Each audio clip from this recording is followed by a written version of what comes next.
it's Dana and welcome back to my channel. Thank you so much for tuning in. I will be updating you on my September goals and where I was in my achievements, as well as letting you know what I am setting goals for in October. So for September, I set 3 goals, and these 3 goals were all based around fitness. And I will say now that I don't believe I should have done that, because basically I'd not gotten out of fitness, but it was all based around eating and that sort of thing. And I think that you need to have a more diverse look at your monthly goals. So anyways, I will just say that I was not perfect on any of my goals. The one was my carb intake, bringing it down to 40 grams 5-6 days a week. That didn't happen. So that was a complete fail. Tracking on Weight Watchers app, that did happen a lot more. I was not perfect, but I was getting back into the groove, and that is still one of my goals for this month, because I do believe I need to be tracking my intake of food to get it back under control. So I would say I was a 80-20. 80% of the time I was tracking, 20% of the time not so much. So goal for this month in October is to actually get it more to at least 100% of the time tracking, or give myself a little leeway, 95% of the time tracking my food intake for the month of October. That is another goal. And then the intermittent fasting, I would say this is more like a 50-50, maybe 60-40, where I actually did it 60% of the time and 40% of the time I didn't.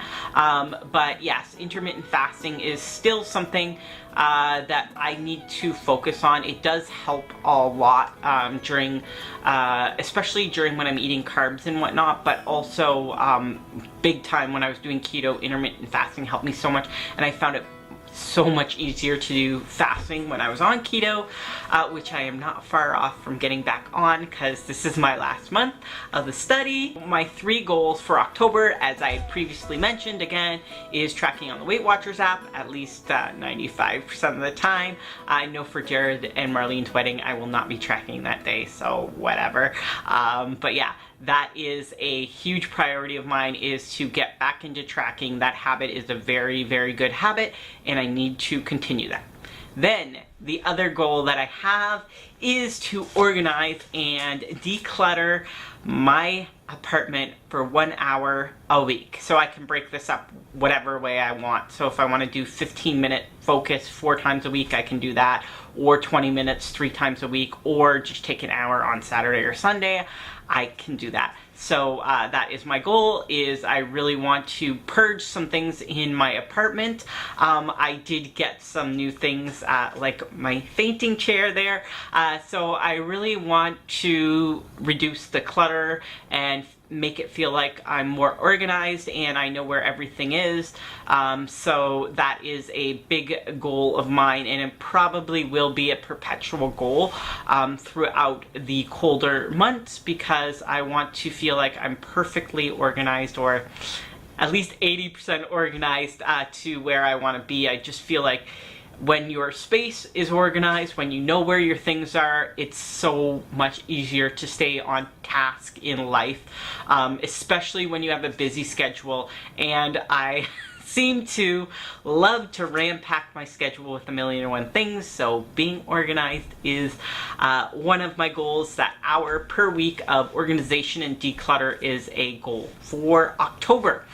And then my last goal for October is actually to read 15 to 20 minutes a day. So I hadn't been reading. I had ambitious goals this summer that I was going to lay outside and read, and I was outside a lot this summer, but I was not laying around, so I didn't really get to read as much as I want to. And basically all of the books on my summer reading list now moved into my fall / winter / spring reading list. So I have a lot of books that I do want to get through, and I feel like if I take 15 to 20 minutes a day, like basically before I go to bed as a winding down, that this will help me reach my goal of reading. I do believe reading is very important because basically it does increase your vocabulary, it increases your knowledge depending on what you're reading. If you read fiction, I am not a big fiction reader. I generally like non-fiction biographies, that sort of thing, and I'm sure not shocking at all, I like self-development books, so they do help tremendously in your life, and I feel like it's really important for me to get back into the habit of reading more, and also being inspired from reading to write a little bit more during the winter months. Again, now that the weather is getting colder, there is less time outside for Dana, so more indoor activities that I am going to focus on. So thank you so much for tuning into my October goal setting. If you have any goals that you would like to achieve for the month of October, please list them below. I would love to cheer you on and hear about how you are planning to make your life better with some small mini achievable goals for the month of October. Thanks so much for tuning in, and always remember, life's a journey, not a destination, so buckle up and enjoy the ride.